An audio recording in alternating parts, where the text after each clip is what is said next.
All that, and Megan Wolf with a group of young actors already experiencing the positive side of the new Assets and Wealth Act firsthand.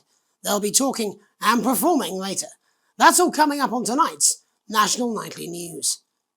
Seconds back, everybody. Can we get the guests in quickly, please? We actually had to make the book indestructible because people tried to set it on fire too much. It's like Thanks for they were having coming these on. bonfires. Thanks in for town having me. centres, But Alan James, no doubt you've read my stuff. I try not to, if I'm honest. Behave. You're not the boss of I me. literally am. 10 seconds, everybody. We're going in 5, 4, 3, 2. In the wake of the government's swift enactment of the Assets and Wealth Act, we're talking about Advance's first week in office and what the new future holds. Joining me are Katie Brightman, a leading economist, and Alan James, author of Alan James is Right, The Free Man's Guide to Waking Up. Alan, the government certainly haven't dragged their heels on delivering some of the legislation they promised. But what does the Wealth Act mean for us? Nothing, Jeremy. We're still vassal slaves, we're just in prettier cages. A confident dismissal there.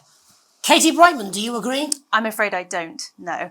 I think that Advance have realised that the current economic system of unlimited, unending growth is untenable, so they're changing things up.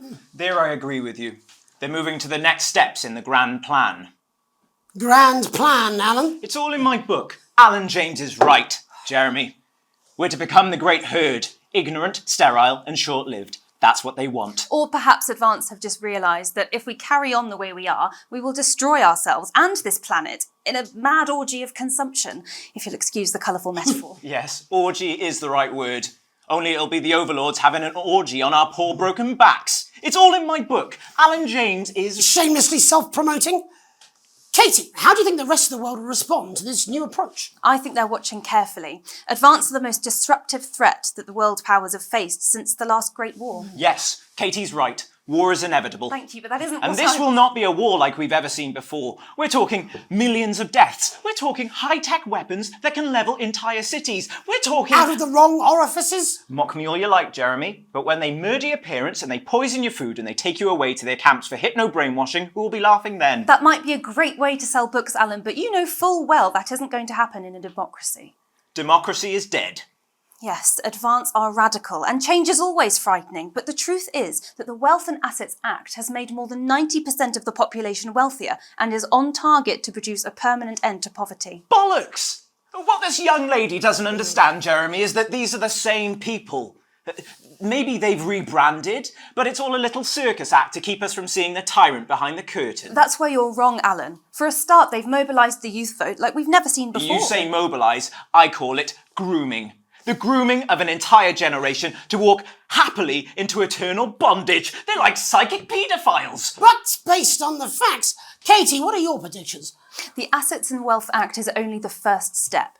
Advance now have a historic budgetary surplus, and as well as properly funding our public services, they're already funneling unprecedented amounts into scientific research and the arts. Or, as I call them in my book, Frankenscience and opiarts. Like opiates, see? Can we get back to the issue at hand, please, Alan? This is the issue. It's all coming from the water, the chemicals. They're pumping it full of belief juice. Don't get me wrong, I want to see these changes, but only if they're sustainable. If Advance lose their power after spending half of our GDP on dismantling infrastructure, that could be catastrophic. The catastrophe is that they're succeeding. They've got us sat here talking about their puppet show. All right, we're running out of time. Quickly, Alan, what does the future look like to you? A bleak space where we've all been figuratively sodomized into submission. No, of course. Katie? We might be on the eve of a brave new world. God knows we need some change, but we need to be cautious. Let's walk forwards with our eyes open. Two very different visions of the future there. Alan James, Katie Brightman, thank you for joining me. When we come back, I'll be investigating law and order before Megan meets some beneficiaries of the Assets and Wealth Act. That's all coming up tonight on the National Nightly News. 1 minute back. You know, I think they might do some good. I hope so too, Jeremy. How much are you being paid by them then? Oh, shut the fuck up, Alan. I've never heard so much shit in my life. Well, we'll see who's full of shit, won't we? Alan, I can explain it to you, but unfortunately I can't understand it for you. Well, I don't know what she meant by that.